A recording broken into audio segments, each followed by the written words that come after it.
Hello everyone, welcome back to my channel. ಇವತ್ತಿನ video ಮಾಡ್ಬೇಕಂದ್ರೆ ನಾನು ತುಂಬ ಯೋಚನೆ ಮಾಡಿದೆ, ಮಾಡಬೇಕಾ ಮಾಡಬಾರ್ದಾ ಅಂತ. ಅಕಸ್ಮಾತ್ ಯಾರಾದರೂ ಬ್ಯಾಡ ಕಮೆಂಟ್ ಹಾಕಿದ್ರೆ, ನೆಗೆಟಿವ್ ಕಮೆಂಟ್ ಹಾಕಿದ್ರೆ ಏನಕ್ಕೆ ಅಂತ ಯೋಚನೆ ಮಾಡ್ತಿದ್ದೆ. ಬಟ್ ಒಂದು ಒಳ್ಳೆ ಇನ್ಫಾರ್ಮೇಷನ್ ಕೊಡೋವಾಗ ಯಾರೇನು ಕಮೆಂಟ್ ಹಾಕಿದ್ರೆ ಏನು, ಅದರಿಂದ ಯಾರಿಗಾದ್ರು ಯೂಸ್ ಆಗಿದ್ರೆ ಸಾಕು ಅಂತ ಅನಿಸ್ತು. ಸೊ ಇವತ್ತಿನ ವಿಡಿಯೋ ಏನಂದರೆ, ಯೂರಿನ್ ಇನ್ಫೆಕ್ಷನ್ ಜಾಸ್ತಿ ವಿಮೆನ್ಸಲ್ಲಿ ಇದು 99% ಜಾಸ್ತಿ ಹೆಣ್ಮಕ್ಳಿಗೆ ಆಗೋದು. ಅವರೇ ಪ್ರಾಬ್ಲಮ್ ಜಾಸ್ತಿ ಫೇಸ್ ಮಾಡೋದು. ನಾನು ಕೂಡ ಅಷ್ಟೇ, ನನಗೆ ಜಾಸ್ತಿ ಬೇಗ ಯೂರಿನ್ ಇನ್ಫೆಕ್ಷನ್ ಆಗುತ್ತೆ.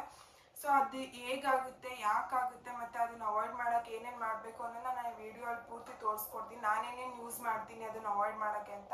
ಸೊ ನಿಮಗೂ ಯಾರಿಗಾದ್ರು ಯೂಸ್ ಆಗುತ್ತೆ, ವಿಡಿಯೋನ ಪೂರ್ತಿ ಕೊನೆವರೆಗೂ ನೋಡಿ. ಏನಕ್ಕೆ ಯೂರಿನ್ ಇನ್ಫೆಕ್ಷನ್ ಆಗುತ್ತೆ ಅಂತ ಅಂದರೆ, ಪಬ್ಲಿಕ್ ಟಾಯ್ಲೆಟ್ ಯೂಸ್ ಮಾಡಿದ್ರೆ ಅಂತ ಅಲ್ಲ, ಮನೇಲಿರೋ ಟಾಯ್ಲೆಟ್ ಯೂಸ್ ಮಾಡಿದ್ರೂ ಅದು ಹಾಗೇ ಆಗುತ್ತೆ. ಬ್ಯಾಕ್ಟೀರಿಯಾಸ್ ಎಲ್ಲ ಇವಾಗ ಯಾರಾದರೂ ಹೋಗಿರ್ತಾರೆ, ನಾವು ಫ್ಲಶ್ ಮಾಡಿ ಹೋದ್ರೂ ಕೂಡ ಅದು ನಮಗೆ ಇನ್ಫೆಕ್ಷನ್ ಆಗೇ ಆಗುತ್ತೆ. ಸೊ ಹೇಗೆ ಅವಾಯ್ಡ್ ಮಾಡೋದು, ಏನೇನು ಪ್ರೊಸೀಜರ್ ಫಾಲೋ ಮಾಡಬೇಕು ಅನ್ನೋದು ನಾನು ಹೇಳ್ತೀನಿ. ನನಗೆ ಏನಾಗ್ತಿತ್ತು ಅಂದರೆ, ನಂಗೆ ಜಾಸ್ತಿ ಯೂರಿನ್ ಇನ್ಫೆಕ್ಷನ್ ಆಗೋಕ್ಕೆ ಸ್ಟಾರ್ಟ್ ಆಗಿದ್ದು ಪ್ರೆಗ್ನೆನ್ಸಿ ಟೈಮಲ್ಲಿ. ಸೊ ನಾನು ಆ ಟೈಮಲ್ಲಿ ಏನು ಮಾಡ್ತಿದ್ದೆ ಅಂದರೆ, ಎಷ್ಟೇ ನಾನು ಕೇರ್ಫುಲ್ ಆಗಿದ್ರು ಕೂಡ ನಂಗೆ ಜಾಸ್ತಿ ಇನ್ಫೆಕ್ಷನ್ ಆಗ್ಬಿಡ್ತಿತ್ತು. ಇನ್ಫೆಕ್ಷನ್ ಆಗಿ ಮೂರು ದಿನಕ್ಕೂ ಹಾಸ್ಪಿಟಲ್ ಅಡ್ಮಿಟ್ ಆಗಿಬಿಡ್ತಿದ್ದೆ. ಯೂರಿನ್ ಇನ್ಫೆಕ್ಷನ್ ಆದರೆ ಹೊಟ್ಟೆ ಹಾಳಾಗುತ್ತೆ, ಲೂಸ್ ಮೋಷನ್ನು, ವಾಮಿಟು ಎಲ್ಲ ಆಗ್ಬಿಡ್ತಿದ್ದು ನನಗೆ. ಸೊ ಆಲ್ಮೋಸ್ಟ್ ಎಲ್ರಿಗೂ ಯೂರಿನ್ ಇನ್ಫೆಕ್ಷನ್ ಆದಾಗ ಹೊಟ್ಟೆ ಕೆಟ್ಟೋಗುತ್ತೆ, ಲೂಸ್ ಮೋಷನ್, ವಾಮಿಟ್ ಆಗೋಕ್ಕೆ ಸ್ಟಾರ್ಟ್ ಆಗುತ್ತೆ. ನನ್ನ ಫ್ರೆಂಡ್ ಸರ್ಕಲಲ್ಲೂ ಎಷ್ಟೊಂದು ಜನಕ್ಕೆ ಹಾಗೇ ಆಗಿದೆ.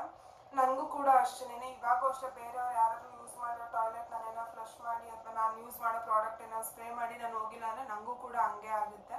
ಇವಾಗೂ ಕೂಡ ಯೂರಿನ್ ಇನ್ಫೆಕ್ಷನ್ ಏನಾದರೂ ಆಗಿಬಿಟ್ರೆ ಹೋಗಬೇಕು, ನಾನು ಹಾಸ್ಪಿಟಲ್ಗೆ ಅಡ್ಮಿಟ್ ಆಗಬೇಕು. ಮೂರು ದಿನಕ್ಕೂ ನಂಗೆ ಹಂಗೆ ಆಗ್ತಿತ್ತು ಪ್ರೆಗ್ನೆನ್ಸಿ ಟೈಮಲ್ಲಿ. ಇವಾಗ ಸ್ವಲ್ಪ ನನ್ನ ಫ್ರೆಂಡ್ಸ್ ಎಲ್ಲ ಅಥವಾ ನಾನು ಡಾಕ್ಟ್ರನ್ನ ಕನ್ಸಲ್ಟ್ ಮಾಡಿ ನನಗೆ ಒಂದು ವಿಚಾರ ಕೆಲವೊಂದು ಪ್ರಾಡಕ್ಟ್ಗಳನ್ನ ಯೂಸ್ ಮಾಡಬೇಕು ಅಂತ ಗೊತ್ತಾದಮೇಲೆ ಇವಾಗ ಸ್ವಲ್ಪ ನನಗೆ ಇನ್ಫೆಕ್ಷನ್ ಕಡಿಮೆ ಆಗಿದೆ. ಓಕೆ, ನಾನು ಯೂರಿನ್ ಇನ್ಫೆಕ್ಷನ್ ಅವಾಯ್ಡ್ ಮಾಡೋಕ್ಕೆ ಏನು ಪ್ರಾಡಕ್ಟ್ ಯೂಸ್ ಮಾಡ್ತೀನಿ ಅಂತ ಹೇಳ್ತೀನಿ.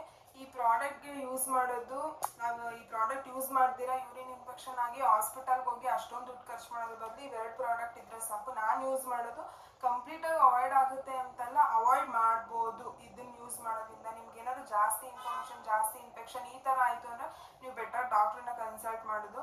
ಮೊದಲನೇದಾಗಿ ನಾನು ಯೂಸ್ ಮಾಡೋದು ಪಿ ಸೇಫ್ ಅಂತ. ಈ ಥರ ಸ್ಪ್ರೇಗಳು ಬೇರೆ ಕಂಪ್ನಿಲೆಲ್ಲ ಬರುತ್ತೆ, ಬಟ್ ನಾನು ಯೂಸ್ ಮಾಡೋದು ಪಿ ಸೇಫ್ ಅನ್ನೋದು. ಇದನ್ನು ಹೇಗೆ ಯೂಸ್ ಮಾಡೋದು ಅಂತ ಅಂದರೆ, ಫಸ್ಟು ಇಂಡಿಯನ್ ಟಾಯ್ಲೆಟ್ ಆಗಲಿ ಅಥವಾ ವೆಸ್ಟರ್ನ್ ಕಮೋಡ್ ಆಗಲಿ ಮೊದಲು ನೀರು ಹಾಕಬೇಕು. ನೀವು ಯಾವುದೇ ಏನೇ ವಾಶ್ರೂಮ್ಗಾಗಲಿ ಇನ್ನೊಂದಕ್ಕಾಗಲಿ ಮೊದಲು ನೀರು ಹಾಕಬೇಕು. ಬೇರೆಯವ್ರು ಯಾರು ಹೋಗಿರ್ತಾರೆ, ಏನೋ ಅವ್ರು ನೀರು ಫ್ಲಶ್ ಮಾಡಿದಾರಾ ಇಲ್ವಾ ನಮಗೆ ಗೊತ್ತಾಗಲ್ಲ.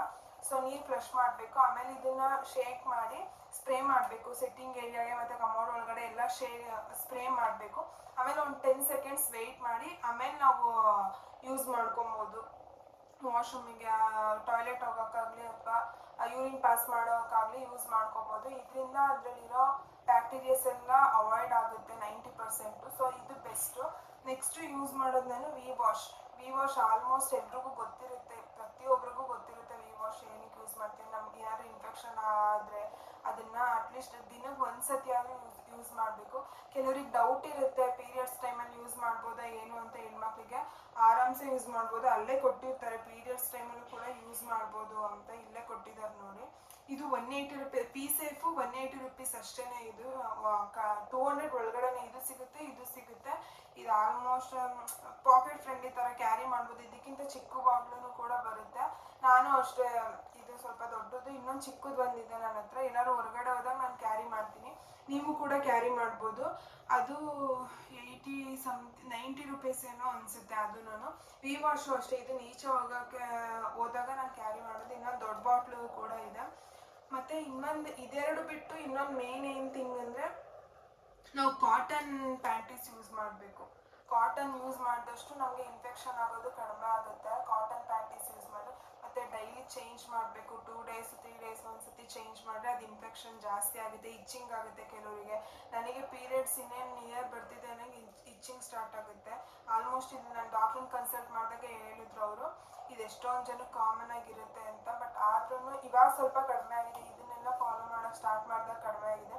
ನೀವು ಅಷ್ಟೇ ಇದನ್ನೇ ಫಾಲೋ ಮಾಡಿದ್ರೆ ಕಡಿಮೆ ಆಗುತ್ತೆ ಅಂತಲ್ಲ, ಆದಷ್ಟು ಡಾಕ್ಟ್ರನ್ನ ಕನ್ಸಲ್ಟ್ ಮಾಡಿ ನಿಮಗೆ ಏನು ಪ್ರಾಬ್ಲಮ್ ಏನು ಅನ್ನೋದು ಅವ್ರು ನಿಮಗೆ ಹೇಳ್ತಾರೆ. ಕೆಲವರಿಗೆ ಒಂದೊಂದ್ಸರಿ ಇದು ಬೇಸಿಕ್ ಹೇಳ್ತಿರೋದು ನಾನು, ಹೆಂಗೆ ಅವಾಯ್ಡ್ ಮಾಡ್ಬೋದು ಇನ್ಫೆಕ್ಷನ್ ಆಗೋದನ್ನ ಅಂತ ಬೇಸಿಕ್ ಅಷ್ಟೇ ಹೇಳ್ತಿರೋದು. ಮತ್ತು ಕಾಟನ್ ಪ್ಯಾಂಟೀಸ್ನ ಯೂಸ್ ಮಾಡಿದ್ರೆ ತುಂಬ ಒಳ್ಳೆಯದು. ಫ್ಯಾನ್ಸಿ ಯೂಸ್ ಮಾಡೋ ಬದಲು ಕಾಟನ್ ಪ್ಯಾಂಟೀಸ್ನ ಯೂಸ್ ಮಾಡಿ. ಇನ್ಫೆಕ್ಷನ್ ಆಗೋದನ್ನ ಕಡಿಮೆ ಆಗುತ್ತೆ.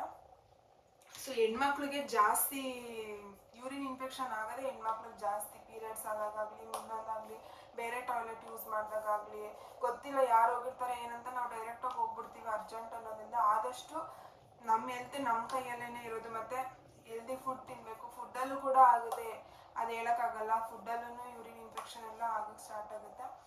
ಸೊ ಇಷ್ಟೇ ಈ ವಿಡಿಯೋ. ಏನಾದರೂ ಡೌಟ್ ಇದ್ದರೆ ಕೇಳಿ, ಬ್ಯಾಡಾಗಿ ಯಾರು ಕಮೆಂಟ್ ಹಾಕಬೇಡಿ. ಎಸ್ಪೆಷಲಿ ಬಾಯ್ಸ್ ಈ ಥರದ್ದೆಲ್ಲ ಕಮೆಂಟ್ ಹಾಕೋದೆಲ್ಲ. ಮತ್ತು ಕೆಲವು ಹುಡುಗಿರು ಅನ್ಕೊಂತಿರೋಳಿಗೆ ಏನು ಬೇರೆ ಟಾಪಿಕ್ ಏನು ಸಿಕ್ಕಿಲ್ವಾ ವೀಡಿಯೋ ಮಾಡೋಕ್ಕೆ ಅಂತ. ನಾನು ವೀಡಿಯೋ ಮಾಡಿದ ಥಾಟ್ ಏನಂದ್ರೆ, ನನ್ನಿಂದ ಬೇರೆಯವ್ರಿಗೆ ಒಳ್ಳೇದಾಗಲಿ, ಒಳ್ಳೇದಂದರೆ ಒಂದು ಇನ್ಫಾರ್ಮೇಷನ್ ಏನಾದ್ರು ಗೊತ್ತಾಗಲಿ ಅನ್ನೋ ರೀಸನಿಗೋಸ್ಕರ ಹೇಳಿದೆ. ಯಾಕಂದರೆ ನಾನು ಇದನ್ನು ನನ್ನ ಯೂಟ್ಯೂಬಲ್ಲಿ ಯಾವುದೇ ವೀಡಿಯೋ ನೋಡಿದ್ರು ಅದರಿಂದ ಬೇರೆಯವ್ರಿಗೆ ಒಂದು ಇನ್ಫಾರ್ಮೇಷನ್ ಸಿಗುತ್ತೆ ಅಂತ ಇದ್ದರೆ ಮಾತ್ರ ನಾನು ಆ ವಿಡಿಯೋ ಅಪ್ಲೋಡ್ ಮಾಡೋದು. ಸೊ ಇದನ್ನು ಕೂಡ ಹಂಗೆ ಅಪ್ಲೋಡ್ ಮಾಡಿದ್ದು. ಏನಾದ್ರು ಡೌಟ್ ಇದ್ದರೆ ಕಮೆಂಟಲ್ಲಿ ಕೇಳಿ, ನಾನು ರಿಪ್ಲೈ ಮಾಡ್ತೀನಿ. ಇಷ್ಟೇ ಈ ವಿಡಿಯೋ. ನೆಕ್ಸ್ಟ್ ವಿಡಿಯೋ ಅಲ್ಲಿ ಸಿಗ್ತೀನಿ. ಬಾಯ್. Thank you.